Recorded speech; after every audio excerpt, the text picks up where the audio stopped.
नमस्कार. आज आपण कुकरमध्ये पीस पुलाव म्हणजेच वाटाणा भात कसा बनवायचा ते पाहतोय. इतका भारी आणि एकदम परफेक्ट टेस्टी असं बनतो आणि सोपा आहे बनवायला, तर कोणीही बनवू शकेल. तर त्यासाठी तांदूळ 2 वाट्या घेतला आहे मी.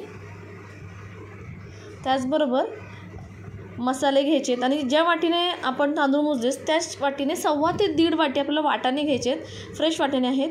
काजू एक 6 ते 7 घेतलेत. हिरवी वेलची घेतलेत 2. 5 लवंग घेतलेत मी. 6 मिरी घेतल्यात. दालचिनीचे थोडेसे छोटे छोटे तुकडे घेतलेत. एक छोटा चमचा जिरे. मसाला वेलदोडा 1 घेतला आहे. हिरव्या मिरच्या 2 आणि एक मध्यम आकाराचा कांदा असा उभा चिरून घेतला आहे. पातळ पातळ चिरून घेतला आहे मी. त्याचबरोबर लसूण आपल्याला लागणार आहे. तर लसूणचे एक 5-6 किंवा 7-8 पाकळ्या घ्यायच्या आहेत. तर चेचून घालायचं आहे आपल्याला.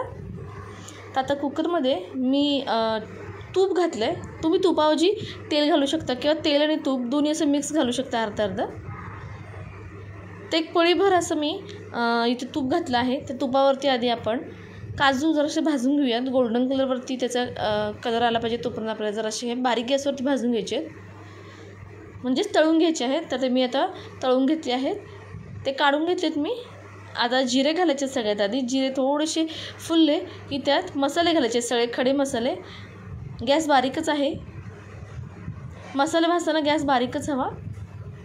हलकेसे मसाले फुलले की आपण त्यात मिरची आणि कांदा घालणार आहोत.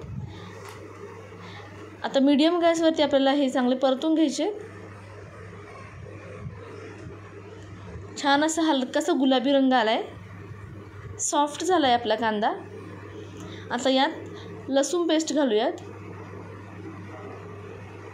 ती थोडीशी परतून घेऊयात.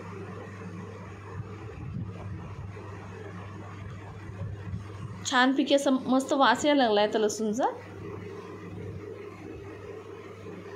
आता यामध्ये जे फ्रेश आपले वाटाणे आहेत ते घालूयात.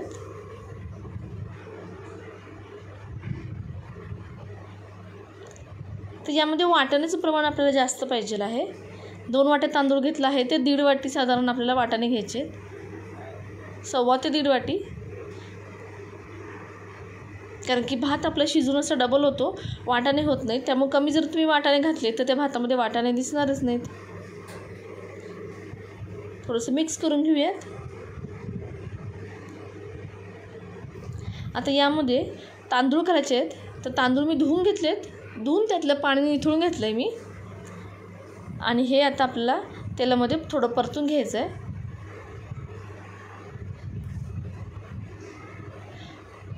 हा तांदूळ खाली कुकरमध्ये थोडासा असा खाली चिटकायला लागला की आपल्याला बंद करायचं आहे परतणं, म्हणजे तोपर्यंत आपल्याला परतत राहायचं. तर हे काजू देखील तळलेले मी यातच घातले.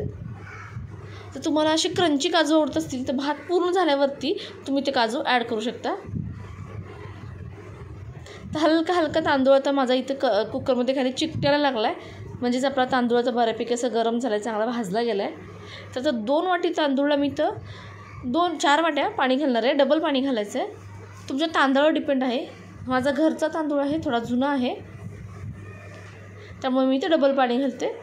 तुम्ही रोज ज्या तांदळाचा भात करता त्याचा तुम्हाला अंदाज असतो, त्यानुसार तुम्ही पाणी ॲडजस्ट करू शकता. शक्यतो ज्या तांदळाचा भात असा मोकळा होतो ना, म्हणजे रत्नागिरी वगैरे किंवा तुम्ही बासमती वापरू शकता, तर तसल्या प्रकारचे तांदूळ भाताला वापरा, म्हणजे छान असं मोकळा सुट्टा भात होईल. आता सगळ्यात शेवटी चवीनुसार मीठ घातलं आहे. मीठ घातलं, थोडं मिक्स करून घेतलं आहे, म्हणजे मीठ सगळीकडे व्यवस्थित लागेल. आणि कुकरचं झाकण घातलं आहे मी. आणि झाकण घालून आपल्याला 2 शिट्ट्या काढायच्यात मोठ्या गॅसवरती.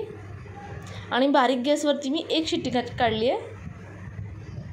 आणि शिट्टीची जी वाफ असते, म्हणजे शिट्टी उचलल्यावर जो आवाज येते, म्हणजे शिट्टीतली हवा पूर्ण गेली तोपर्यंत मी झाकण काढलं नाही आहे. आणि शिट्टीतली हवा गेल्यानंतर मी झाकण काढलं आहे. आणि आता हे मिक्स करून घ्यायचं आहे. कुकरमध्ये बनवल्यावरती सगळे मसाले किंवा आपण जे काही घातले, वाटाणे, काजू, सगळे मसाले सगळे एका साईडला जाऊन बसतात. त्यामुळे थोडं मिक्स करून घ्यायचं आहे. मिक्स करून झालं की थोडंसं कोथिंबीर घालायची आहे. कोथिंबीर सगळ्यात शेवटी घालायची आहे. शिजताना आपण नाही घातलेली, नाही तर त्याचा कलर बदलला असता आणि आपल्या भाताचा सुद्धा कलर थोडा वेगळा आला असता. कोथिंबीर घालून मिक्स करून सर्व करायला रेडी आहे हा पीस पुलाव. हा तुम्ही असा देखील खायला चालेल, कारण की आपण मिरची घातली, थोडंसं तिखटपणा पण आहे याच्यामध्ये. किंवा दाल तडकावरून तुम्ही असं किंवा दाल फ्राय कशाबरोबर सुद्धा एन्जॉय करू